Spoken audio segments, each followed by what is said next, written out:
you. We are going to continue today, and we're going to have a conversation about guiding principles. Now, guiding principles, just like you guys just studied anxiety and you studied differentiation of self, they come from the Bowen family systems theory. So if you remember, it's a theory. Bowen family systems theory is a theory about human behavior. It looks at people as in groups, and it looks at them as an emotional unit.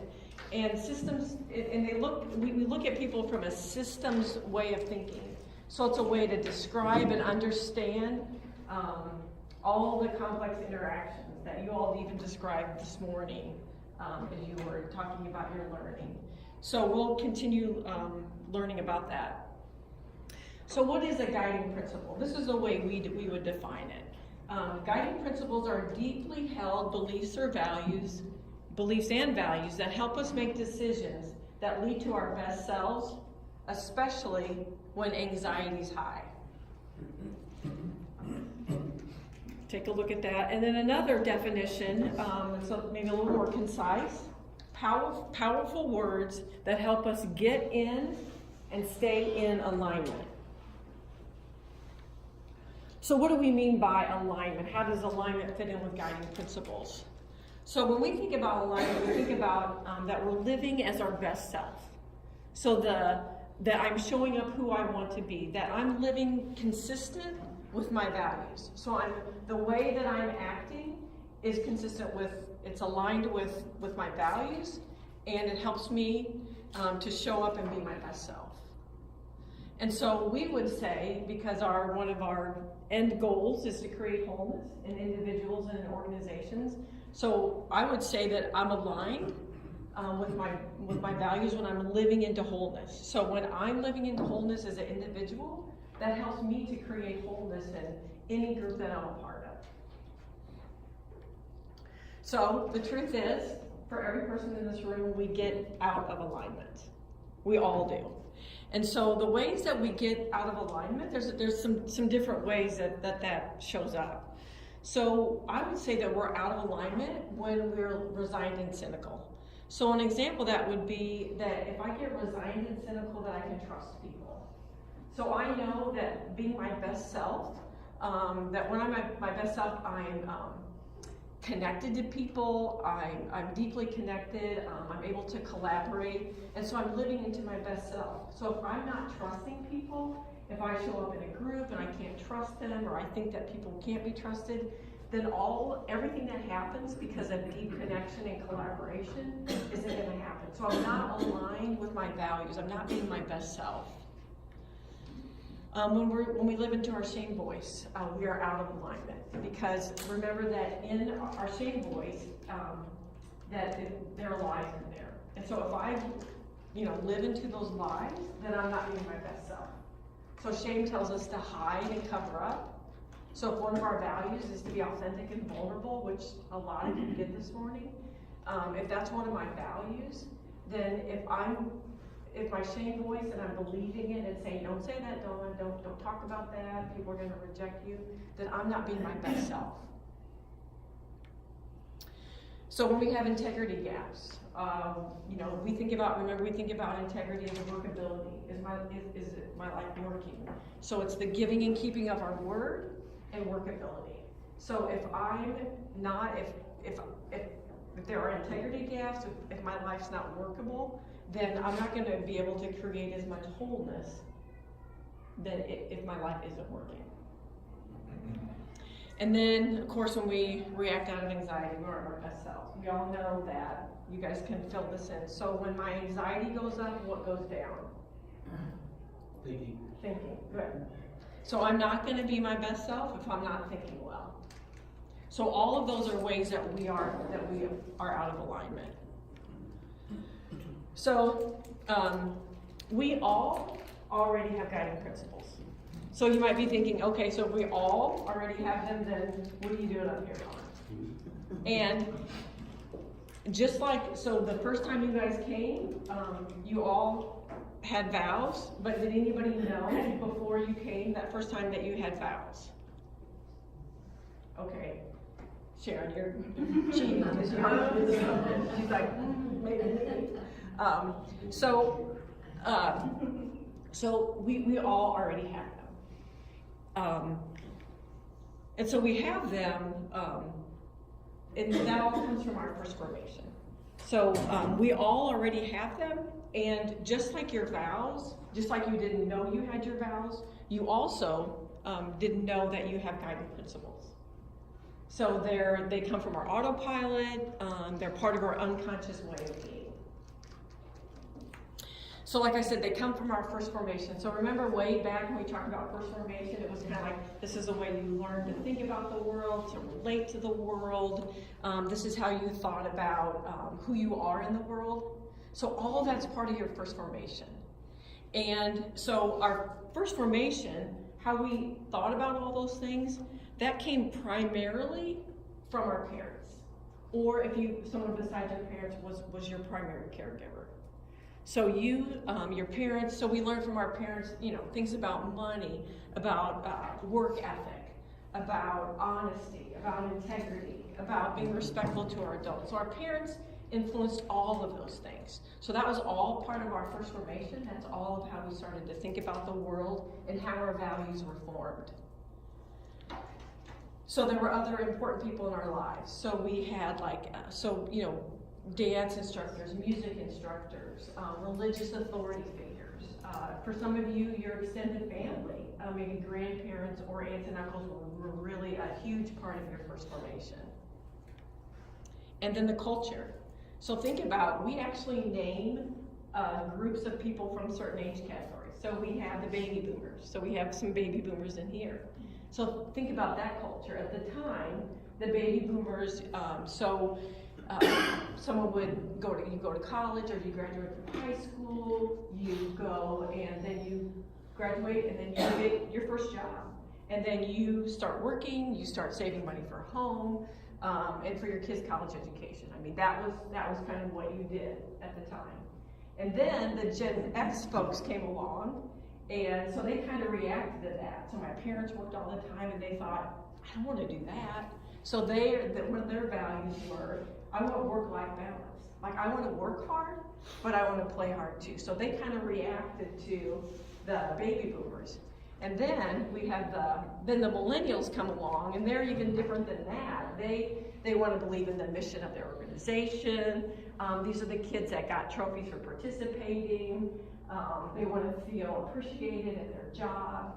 And so, yeah, all of these different things about the culture that influence the values that we come up with. And so there are certain times that we do need guiding principles and certain times that we don't. So we need them, like I said earlier, we need guiding principles when our anxiety is high. So if my vow gets triggered and I wait until that moment to try to figure out what's your best self, Dawn, I'm not going to do a very good job with that. Because my anxiety is going to be high, I'm not going to do good thinking. And the times that it's really challenging to be our best selves. And so we don't need guiding principles. We don't need them in areas that we're already living into our best self. So an example is, several of us women have purses with us. And so we came in today, set them down under the chair. And for some of us, we just, went outside, left it laying here, and we're not too worried about anybody in this room stealing our purse, right?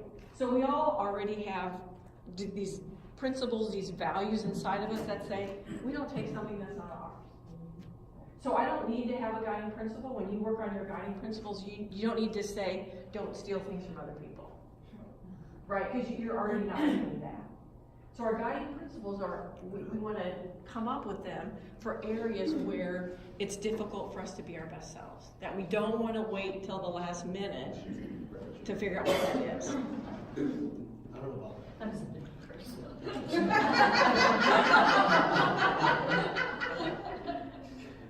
So guiding principles, so notice that we call I should sit next to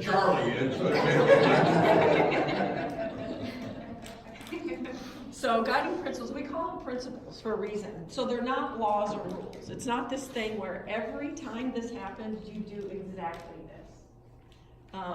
So a principle, it's a concept or a value that's a guide for your behavior. So we all know that life is pretty nuanced. It's pretty complex. And so we leave room to use our brains and to evaluate situations. So an example is if you have maybe you grew up in a home where money was scarce and it was just like, we're going to run out of money, and there was a lot of fear around that. And so you want to be a generous person. So you've got a guiding principle. I will be generous with my resources.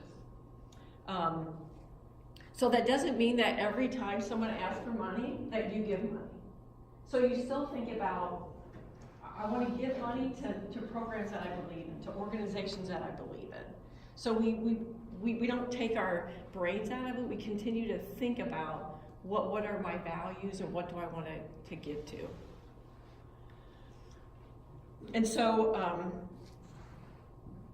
when I said earlier, we all already have guiding principles. They're in your unconscious. It's part of your autopilot. You live into those all the time.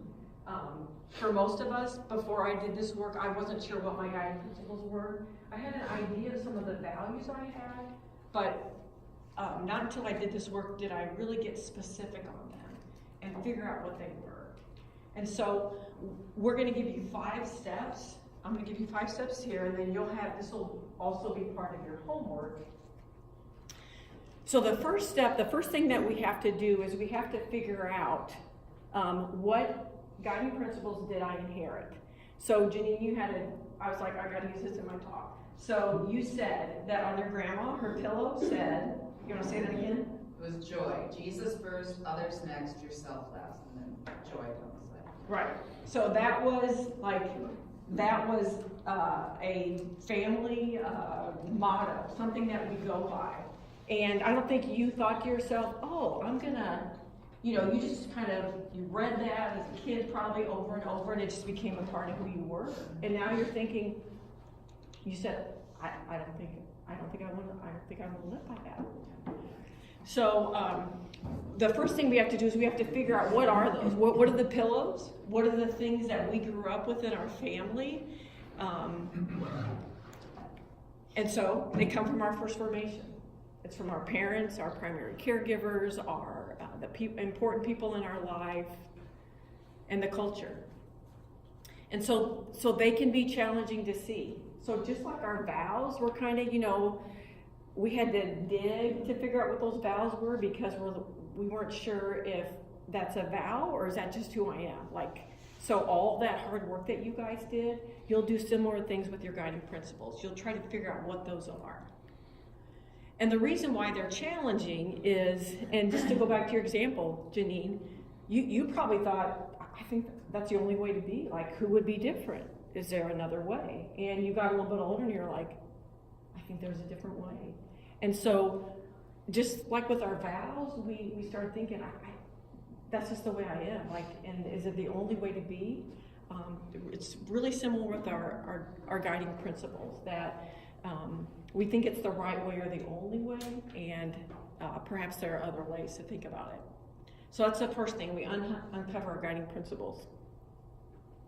And so what I'm going to do is give you a whole list of areas that will help you, because you'll think, gosh, it seems really broad and big.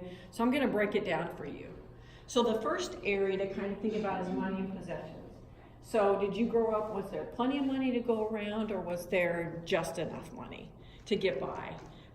When you thought about your possessions, was your family pretty, could you lend things out? Could you let people borrow things? Or were your possessions meant to be protected? And this is just for our family. The values around authenticity and vulnerability. So what could you talk about in your family? What couldn't you talk about in your family? What could you not talk about that went on in your family outside of your family? What kind of questions could you ask, and what kind of questions were off limits? So the idea of cleanliness. So what, how clean did your, what was the standard of cleanliness? How clean did your home need to be able to have guests over? What was like, how much, for the kids, what was their responsibility in terms of cleaning? What was, like what did mom do in terms of cleaning? What would dad do in terms of cleaning? My dad thought it was okay to use a shop vac on the kitchen counter. Oh. Mom did not feel the same way. Okay. What's wrong with that? I know. It's actually genius, but it might not be the cleanliness. But if it's the only thing it's used for. I know, exactly. Yeah, so what was the standard in your family for that? Finger test. So view of self, how did you think about yourself? Did you think about yourself, good and wonderful person? Did you think about yourself as flawed and broken? Did you feel like you had unlimited opportunities for the future? How did you think about yourself in terms of making mistakes? Was that okay? Was it okay to wonder? And then raising kids. So yeah, families vary a lot. Were kids, might be generational, meant to be seen and not heard? Did the parents want the kids to have more than they did? Are the parents responsible for the kids' achievement in school? Are the parents responsible for the kids' happiness? And then gender roles. How did we view, how were men and women viewed? Were they equal? What was our family's view of that? And then faith. So what did your family think about God? Was it okay to think about God differently than your parents? What about your faith? Was it okay when other families had a different faith? How did your family think about that? Will we have those written down anywhere? They're in the and they're actually inside the They're like really helpful. Yeah. So I'm going to give you a little chance here. We're going to take a little break and pair up with someone. And I'd like for you, just with the people that you're paired up with, to start the conversation about each of these. So just kind of go through them. I'm going to give you about 10 minutes. Just kind of go through them and share about your family.